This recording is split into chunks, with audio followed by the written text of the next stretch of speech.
कुंभ मेले में नागा साधुओं को लेकर आम जनता में और विशेष रूप से विदेशी पर्यटकों में काफी जिज्ञासा और कौतूहल रहता है।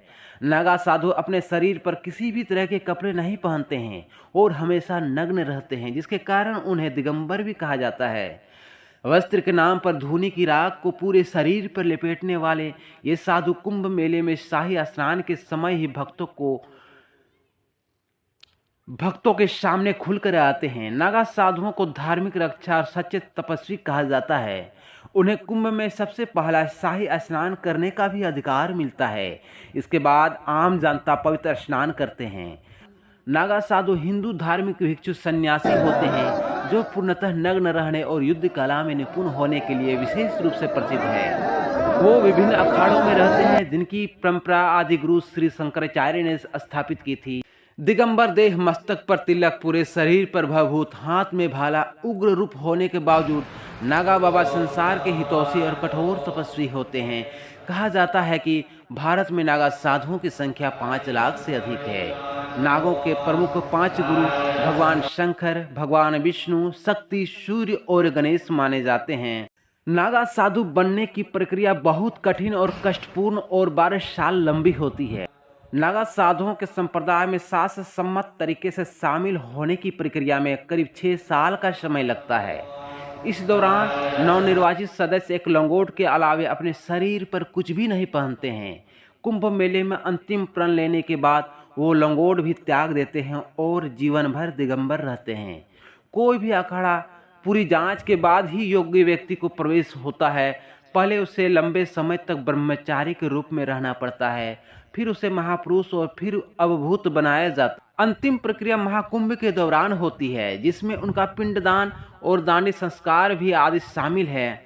नागा एक उपाधि है। साधुओं में वैष्णव, शैव और उदासीन तीनों संप्रदायों के अखाड़े नागा बनाते हैं। नागा साधु बनने की प्रक्रिया अर्धकुंभ, महाकुंभ और सिंहस्थ के दौरान शुरू होती है। संत समाज के 13 अखाड़ों में से केवल 7 अखाड़े ही नागा बनाते हैं।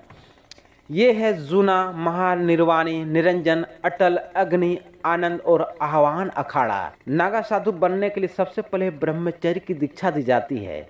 दीक्षा के बाद व्यक्ति अखाड़ों में शामिल हो जाता है और 3 साल बाद अपने गुरुओं की सेवा करता है।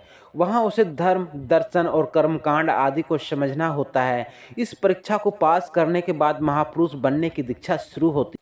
महिला नागा साधुओं का उद्भव बहुत प्राचीन तो नहीं है, लेकिन उनकी दुनिया भी काफी दिलचस्प बातों से भरी है। नागा साधुओं की एक महिला शाखा भी होती है, जिन्हें महिला नागा साधु भी कहा जाता है। महिला नागा साधुओं का उद्भव बहुत प्राचीन तो नहीं है, लेकिन उनकी दुनिया भी काफी दिलचस्प बातों से भरा है। जब महिलाएं संन्यास की दीक्षा लेती है तो उन्हें भी नागा बना दिया जाता है, लेकिन वो सभी सदैव कपड़े पहने होते हैं। महिला नागा साधुओं को नग्न रहने की अनुमति नहीं है। नागा तपस्वी की दीक्षा केवल उसी महिला को दी जाती है जो ब्रह्मचर्य का अभ्यास और पालन करने में सक्षम होते हैं। सन्यासी बनने से पहले महिला को यह सिद्ध करना होता है कि उसे परिवार और समाज से कोई लगाव नहीं है और केवल ईश्वर की पूजा करना चाहती है।